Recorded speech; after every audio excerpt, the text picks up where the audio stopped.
వీక్షకులకు స్వాగతం, నమస్కారం. ఉగాది పర్వదినాన జగన్మోహన్ రెడ్డి దంపతులు చేసిన వికృత చేష్టలు ప్రజల నుండి ఆ వికృత చేష్టలు, ఆ వికృత పోకడలు దృష్టి మరల్చేందుకే రోజారెడ్డి తగునదమ్మా అంటూ వచ్చి చేసిన అనవసర ప్రసంగాలు, హిందువుల భక్తుల మనోభావాలతో ఆడుకుంటున్న ఆ దంపతుల వికృత్వాన్ని దృష్టి మరలించేందుకే రోజారెడ్డి చిల్లర మాటలు మాట్లాడుతుందంటూ జరుగుతున్న ప్రజల్లో చర్చ.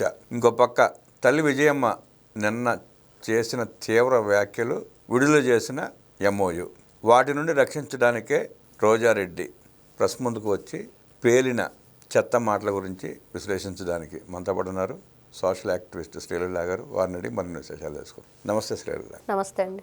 జగన్మోహన్ రెడ్డి హిందువుల భక్తుల మనోభావాలతో ఆడుకుంటూ ఎన్ని అరాచక కార్యక్రమాలు చేశాడో 5 ఏళ్ల పాలనలు చూసాం. నిన్న ఉగాది పర్వదినాన కూడా అవే వికృత పోకళ్ళు, వికృత చేష్టలు. ఇద్దరు భార్యాభర్తలు ఇద్దరు పూజారి గారు చెప్పింది ఏది చేయకుండా వెకిలి చేష్టలు, వాళ్ళకి ఏది చేయాలనిపిస్తే అది చేశారు. ఇంకో పక్క జగన్మోహన్ రెడ్డి తల్లి విజయమ్మ MOU ఆ బాండ్ రిలీజ్ చేస్తూ ఆమె చేసిన ఆరోపణలు, వీటన్నిటిని ప్రజల దృష్టి నుంచి మళ్లించడానికే రోజారెడ్డి వచ్చి పేలిన అసందర్భ వ్యాఖ్యలు. రోజారెడ్డి మాటను ఎట్లా చూస్తారు ఎట్లా? కంసమామ హింస గురించి బయటపడకుండా ఉండటానికి ఈ శూర్పణఖ బయటకు వచ్చి ఇలాంటి మాటలు మాట్లాడుతుందని అనిపిస్తుంది ఖచ్చితంగా. ఎందుకంటే అందరూ ఈ రోజున కంసమామ అంటున్నారు. ఎందుకంటే మేనల్లుడికి మేనకోడలకి అన్యాయం చేసిన జగన్మోహన్ రెడ్డి మరి కంసుడు అయితే మేనల్లుడికి మరి చూసాం కదా మనం చరిత్ర. మరి అదే చరిత్రని ఇక్కడ చూపిస్తూ నువ్వు కంసుడివే జగన్మోహన్ రెడ్డి అని చెప్పి అందరూ కూడా పిలుస్తున్నారు ఈ రోజున. మరి ఆ కంసుడు గురించి ప్రజలు చెప్పుకోకుండా ఈ ఆస్తి వివాదం గురించి హైలైట్ అవ్వకుండా ఉండాలంటే రోజా బయటకు రావాలి. రోజా వచ్చి ఏదో ఒక అవాకులు చవాకులు పేలుతూ ఉంటే ప్రజలు ఆవిడ వైపు డైవర్ట్ అవుతారనుకున్నారు వైఎస్ఆర్సీపీ పార్టీ వాళ్ళు. నిజంగా అదే జరుగుతుందంటే కాదు. ఎటొచ్చి ఏ జరిగినా చివరికి విజయలక్ష్మి లేఖ గురించే బయటకు వస్తుంది అన్ని విషయాలు. మరి ఎవరైతే ఈ రోజా మాట్లాడిన మాటలకు వస్తే ఆవిడ నారా చంద్రబాబు నాయుడు గారి గురించి, భువనేశ్వరి గారి గురించి, పవన్ కళ్యాణ్ గారి గురించి, వాళ్ళ సతీమణి గారు మాట్లాడారు. నిజంగా ఈ రోజున ఏదో జగన్మోహన్ రెడ్డి ఒక నాటకం, ఒక డ్రామా. ఏంటంటే అది నేను హిందువునని నమ్మించే ప్రయత్నం. ఎన్నిసార్లు నమ్మిస్తాడండి? ఆల్రెడీ ఒకసారి నమ్మి మోసపోయారు. మళ్ళీ మోసపోవడానికి ఎవరూ రెడీగా లేరు. కాబట్టి మీ నాటకాలు ఈ రోజున మీరు పడిన శ్రమ అంతా బూడిదలో పోసిన పన్నీరే, వృధా ప్రయాస. వాళ్ళ ఫేసెస్ చూస్తుంటే నిన్న క్యాస్టర్ ఆయిల్ తాగిన మొహాలు వేసుకొని కూర్చున్నారు. పూజా కార్యక్రమం ఏదో చేశారు. ఆవదం తాగిన మొహమేనండి. ఎక్కడ నవ్వు లేదు, ఎక్కడా ఒక చిరునవ్వు లేదు, కనీసం స్వామివారి భక్తితో నమస్కరించింది లేదు. ఏం కర్మ మాకు ఇది అన్నట్లు కూర్చున్నారు. మరి రోజా కనిపించట్లేదా? అంత నటించాల్సిన అవసరం ఉందండి. అదే హిందూ నమ్మకం లేదు, ఇష్టం లేదు, హిందూ దేవుణ్ణి గౌరవించే ఉద్దేశం మీకు లేదు. లేనప్పుడు నటించడం ఎందుకు? ఇప్పుడు రోజాని చూస్తే గేదె పాలు బితికిద్దో, ఆవు పాలు బితికిద్దో, ఎక్కడ పేడకాళ్ళు ఎత్తేసిద్దో అందరికి కనిపిస్తానే ఉండింది. అంటే రోజా లాంటి వ్యక్తులు అయితే దున్నపోతు నుంచి పాలు తీగలరు, దున్నపోతు దగ్గర పాలు పితుకుతారు. ఆ సినిమాలో చూస్తాం, వాడు పేకాట ఆడుతుంటే పోలీసులు వస్తే తప్పించుకోడు, దున్నపోతు దగ్గర పాలు బితుకుతా ఉంటాడు. పోలీసు వచ్చేసి ఏం చేస్తున్నారా అంటే సృష్టించినవే. మరి కాబట్టి ఇప్పుడు మాట్లాడేటప్పుడు అవతల వ్యక్తుల హుందాతనం, 33 ఏళ్ల చరిత్ర ఉన్న హెరిటేజ్ మరి ఆ సంస్థలో ఎప్పుడు కూడా మచ్చలేదు. మరి అదేవిధంగా నారా చంద్రబాబు నాయుడు గారి పరిపాలనలో కూడా మచ్చలేదు. ఆ మనిషికి మచ్చలేని చంద్రుడు ఆయన. మరి ఎన్ని సందర్భాల్లో ఎన్ని విధాలుగా చెప్పుకున్నా వీళ్ళ మచ్చలు బయటపడతాయి తప్పించి వాళ్ళ మచ్చలు ఎతికే ప్రయత్నం చేస్తే ఎక్కడా కూడా ఒక మచ్చ కూడా దొరకదు. మరి వీళ్ళ చరిత్ర ఏంటి, వీళ్ళేంటి, వీళ్ళు వాళ్ళ గురించి మాట్లాడే హక్కు, అర్హత అసలు ఈవిడకు ఉందండి ఈ రోజారెడ్డికి. ఇంకొక వైపు చూస్తే జగన్మోహన్ రెడ్డి గారు పాపం నిన్న పడిన ఇబ్బందులు మీరు అంటున్నట్లుగా అంత ఇబ్బంది పడాల్సిన పని ఏంటంటే ఈవిడ ఈ రోజున అంటుంది, ఎక్కడికి పోయారు రాష్ట్రంలో మీరు, మరి మీ భార్యలతో కలిసి మీరు ఎందుకు రాష్ట్ర ప్రజలకి మరి శుభాకాంక్షలు తెలపలేదని. అమ్మ, వికలాంగులకి, దివ్యాంగులకి మరి ఏదైతే ఉచిత బస్సు ఏర్పాటు ఉందో వాళ్ళతో కలిసి ప్రయాణం చేశారు. కళ్ళుకి చత్వారం వస్తే కళ్ళజోడు పెట్టుకో, మరి లేకపోతే ఇదేంటి ఎక్కడికి వెళ్ళారంటే నీకు చెప్పాలా, నీ ఇంటికి వచ్చి మేము పలానా చోటకి వెళ్తున్నామని. జాబ్ క్యాలెండర్ రిలీజ్ చేశారు. జాబ్ క్యాలెండరు మరి జగన్మోహన్ రెడ్డి సాక్షి క్యాలెండర్ రిలీజ్ చేస్తే వీళ్ళు జాబ్ క్యాలెండర్ ఇచ్చారు. అది కూడా గుర్తుపెట్టుకోవాలి. ఇంకొక వైపు చూస్తే ఆవిడ తిరుమల తిరుపతి దేవస్థానానికి వెళ్ళని జగన్మోహన్ రెడ్డి సరే వెళ్ళడు, ఓకే, ఆయన వెళ్ళకపోతే ఇంట్లో కనీసం దేవుడి ఫోటో ఉందా? విగ్రహారాధన చేయకూడదని ఆయన విగ్రహాలు పెట్టుకుంటాడా? ఎందుకంటే నేను చూసాను దేవాంశి విషయానికి వస్తే ఎంత నీచంగా మాట్లాడారు. మీకేం తెలుస్తుంది విగ్రహాల గురించి? విగ్రహారాధన చేయకూడదని చెప్పే మీరు విగ్రహాల గురించి ఏ విధంగా మాట్లాడతారు? మరి మీ నీచమైన చరిత్ర, నీ నీచమైన భాష, నీ నోరు, నీది అసలు అది నోరా మురుగుంట అన్నట్లుంటుంది ఆ రోజా మాట్లాడుతుంటే. రెండో పదమే కరెక్ట్. అదే కరెక్ట్. మరి అలాంటి మురుగుంట కంపు కొట్టుకుంటూ ఎవరుంటారంటే ముక్కు మూసుకొని దూరంగా పరిగెత్తారు. మురుగుంట దగ్గర ఎవరో ఉండరు. కాబట్టి ఇలాంటి బురదగుంటలో రాయేస్తే మన బట్టలే పాడైపోతాయి, మన మీద బురద పడిద్దని దూరంగా ఉంటారు. కాబట్టి నువ్వు నీ బ్రతుక్కి, నువ్వు చేసిన పనులకి, నువ్వు ఈ రోజున రైతులకు ఏమీ చేయలేదు కూటమి ప్రభుత్వం అంటుంది. మరి నువ్వేం చేసావు? వర్షం వచ్చి వరదలు వచ్చి జనాలు ఇబ్బందికి గురయ్యి రైతులందరూ కూడా చాలా ఇక్కట్లు పడుతుంటే గొడుగులు వేసుకొని ఈవిడ టిక్ టాక్లు చేసింది. ఈవిడ గొడుగులేసి టిక్ టాక్ చేసింది. జగన్మోహన్ రెడ్డిని ఆ రైతులను ఓదార్స్తా అని చెప్పి పొలం గట్లకి వెళ్ళి టెంట్లు వేసి డయాస్లు వేసి చుట్టూ బ్యారికేడ్లు పెట్టుకుని 4 మాటలు మాట్లాడి పారిపోయాడు. రైతుల దగ్గర నుంచి ధాన్యం కొని 6 నెలలు 8 నెలలకు కూడా డబ్బులు ఇవ్వలేని దీనస్థితిలో జగన్మోహన్ రెడ్డి పాలన చేశాడు. ఆ ఇచ్చినప్పుడు కూడా కమిషన్ దండుకున్నారు ఈ దొంగల ముఠ. ఇప్పుడు ఆవిడ రైతుల గురించి మాట్లాడతారు.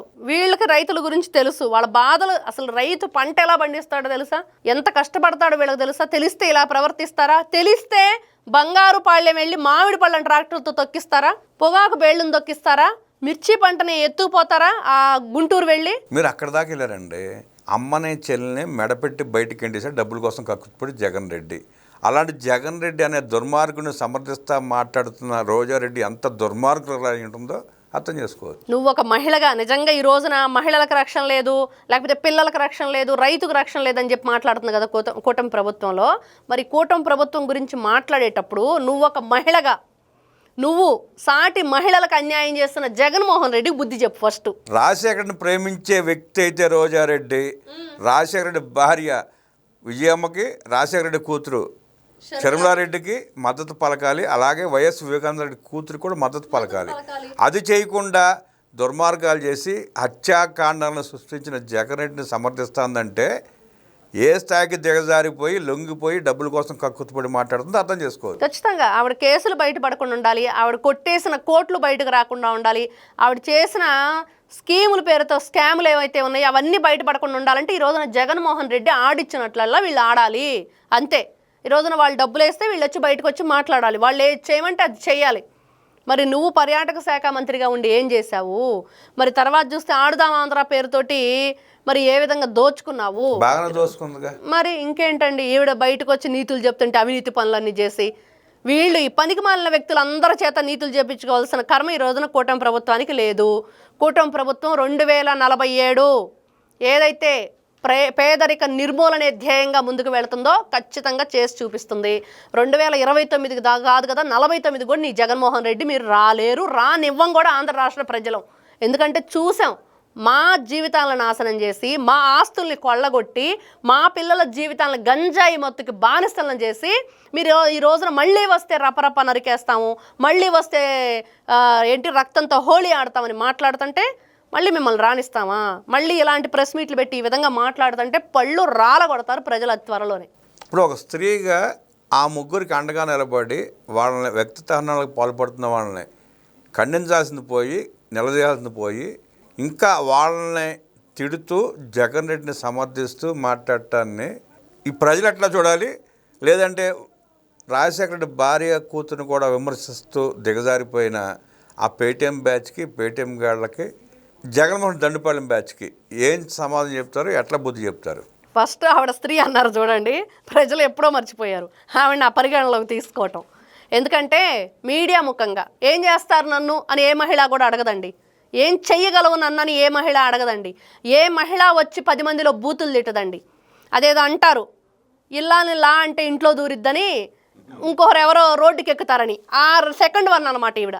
ఇల్లాలు ఎవరో తిరిగి ఆ మాట అనలేదు, ఇంట్లోనే దూరిద్ది. ఎందుకంటే ఆవిడ సభ్యత, సంస్కారం, కట్టుబాట్లు, అయ్యో ఇంత మాట అనేసింది దీని దుంపుతాయి కానీ ఇంట్లో పరిగెత్తిద్ది. తిరిగి అనాలంటే ఈవిడలాగా మీడియా ముందు పట్టుకొని ఏం చేస్తారు అని మాట్లాడేది. కాబట్టి ఫస్ట్ ఆవిడ స్త్రీ జాతికే కళంకం, ఆ పరిగణలోకి రోజారెడ్డి రాదు. తర్వాత ఈవిడ మీరు అంటున్నట్లుగా రాజశేఖర రెడ్డి కుటుంబానికి ఏ విధంగా న్యాయం జరిగిద్ది అని అంటే, పిల్లిపోరు పిట్టపోరు పిల్లి తీర్చింది అంటారు చూడండి. ఆ పిట్టపోరు పిల్లి తీర్చినట్లుగా వీళ్ళ పోరు కూటమి ప్రభుత్వమే తీర్చగలదు. ఏంటంటే వీళ్ళ ఆస్తులు జప్తు చేయాలి, ఏదైతే ఈ బాధిత కుటుంబాలు ఉన్నాయో వాళ్ళకే ఇచ్చేయాలి. ఇది కరెక్ట్. అప్పుడు రాజశేఖర రెడ్డి ఆత్మశాంతి ఇచ్చింది, కుటుంబానికి న్యాయం జరిగిద్ది.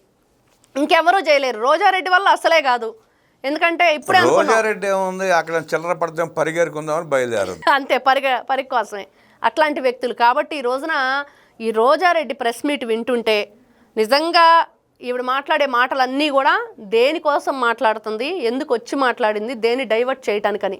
ఈ రోజున పవన్ కళ్యాణ్ గారి భార్య తిరుపతి వెళ్ళి తలనీలాలు ఇచ్చింది, ఆ రోజున చూసాం. మరి ఈవిడ ఇవ్వటం కాదు, అసలు ఈవిడ చెప్తున్న మా జగనన్న భార్య సతీ సమేతంగా శుభాకాంక్షలు చెప్పారు, పూజ చేశారు అంటుంది కదా. మరి ఆవిడ వెళ్ళి ఏమనండి, అప్పుడు నమ్ముతాం వీళ్ళు హిందువులని. జగన్మోహన్ రెడ్డిని ఏదైతే మన డిక్లరేషన్ లెటర్ మీద సంతకం చేసి వైఎస్ భారతి స్వామివారికి మీరు అక్కడ దాకా వెళ్ళారు, తిరుమల దాకా వెళ్ళారు. నిన్న ఉగాది పూజ జరిగేటప్పుడే ప్రదక్షిణ చేయమంటే చేయమన్నారు. ఆత్మ ప్రదక్షిణ లేదు, రండి అంటే మేము కప్పుకోమన్నారు. కప్పుకోమంది, దూరంగా నిలబడింది. ఏ కారణం చేత కప్పుకోలేదు? ఆమె ప్రశాంతంగా బైబుల్ పట్టుకొని ప్రార్థనకి వెళ్ళనివ్వకుండా జగన్మోహన్ రెడ్డి మీద శంకు చక్రం ఉంది. అవును, స్వామివారి తిరునామాలు శంకు చక్రం ఉంది, అందుకే కప్పుకోనుంది ఆవిడ స్పష్టంగా చెప్పింది. మరి అది వీళ్ళ బాధ. నాకు తెలుసండి, నిన్న ఆవిడ ఏదో తీర్థం పుచ్చుకుందో ప్రసాదం అంటే అవన్నీ దేవుడి దగ్గరవి కాదు. ఖచ్చితంగా ప్రతిసారి ప్రజలందరూ కూడా తీర్థం తాగలేదు, ప్రసాదం తీసుకోలేదు అంటున్నారని ఏయో కోట్లోంచి 2 స్వీట్లు కొనుక్కొచ్చి అక్కడ పెట్టారు. ఇది వాస్తవం, ప్రజలందరూ ఇదే అడుగుతున్నారు. దీనికి సమాధానం చెప్పగలరా? మీరు ఎప్పుడైతే తిరుమల తిరుపతి వెళ్తారో, ఎప్పుడైతే తలనీలాలు ఇస్తారో, ఎప్పుడైతే స్వామివారి పట్టు వస్త్రాలు సమర్పిస్తారో అప్పుడే నమ్ముతారు. అది చేసే ధైర్యం లేదు, అది చెయ్యలేరు కూడా. ఎందుకంటే నీ దేవుణ్ణే నువ్వు 4 గోడల మధ్య బైబుల్ చదువుతానన్న జగన్మోహన్ రెడ్డి నలుగురిలో కనీసం నేను దేవుడి ముందు చెంపలు వేసుకోండి అంటేనే వేసుకోలే వాళ్ళు. అంటే అదేదో చేసిన పాపం చెప్పుకుంటే పోయిద్దని ఆ పాపం అది కూడా చేయలే పాపం వాళ్ళు. మీరు అన్నట్టు ఆ కాసేపు కూర్చుంటానికి ఆవుదం తాగిన మొహం పెట్టి ఆవుదం తాగినాడు మళ్ళీ మెగిలి తిరిగిపోయాడు, ఎప్పుడు బాత్రూమ్ పరిగెద్దాం అన్నట్టు. అది వీళ్ళ చరిత్ర. వీళ్ళ గురించి, వీళ్ళ నీచమైన చరిత్ర గురించి చెప్పడానికి ఇంకో నీచమైన మనిషి వచ్చి మాట్లాడుతుంది. రోజారెడ్డికి ఒకటే, నీకు కొంచెం కూడా బుర్ర పని చేయట్లేదు, బుద్ధి క్షీణించిపోయింది, నీ వల్ల ఇంకా కాదు, మానేసి పక్కన కూర్చొని ఏదో టీవీ షోలు చేసుకుంటే బాగుండిద్ది. సినిమాలు పోయి నటన అవకాశం లేక కంట రక్త కన్నీరు కారుస్తున్న రోజారెడ్డిని ఆహ్వానించి పార్టీలో మహిళాధ్యక్షణలు చేసి రాజకీయంగా ఈ స్థాయికి తీసుకొచ్చిన చంద్రబాబు నాయుడు గారిని, ఆయన కుటుంబాన్ని విమర్శిస్తున్న స్త్రీ కాని మహిళ, దున్నపోతు కూడా పాలు పెతకగలిగే రోజారెడ్డి ఎదుటివారి గురించి మాట్లాడటం, అది భువనేశ్వర్ గారి గురించి మాట్లాడటం దుర్మార్గమైన చర్య అంటూ, అలాగే రాజశేఖర రెడ్డి కుటుంబంలో ఉన్న 3 మహిళలని సమర్థించలేని, వారికి మద్దతు ఇవ్వని రోజారెడ్డిని ఏ మెట్టుతో కొట్టినా తప్పు లేదంటూ విశ్లేషించిన శ్రీలీల గారికి ధన్యవాదాలు తెలియజేస్తూ నమస్కారం.